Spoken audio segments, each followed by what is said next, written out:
là đầu tàu cho sự phát triển kinh tế. Jaja đã và đang tập trung hỗ trợ các mô hình này được thu hoạch đầu tư.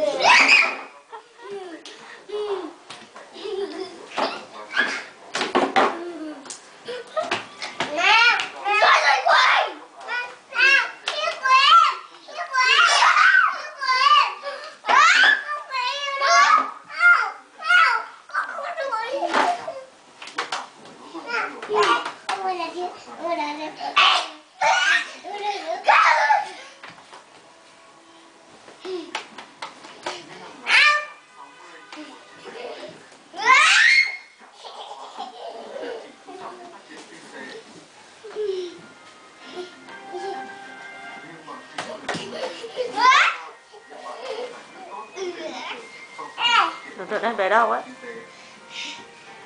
Thực tế Nhật Bản đã cho thấy nếu quan tâm giải quyết một vấn đề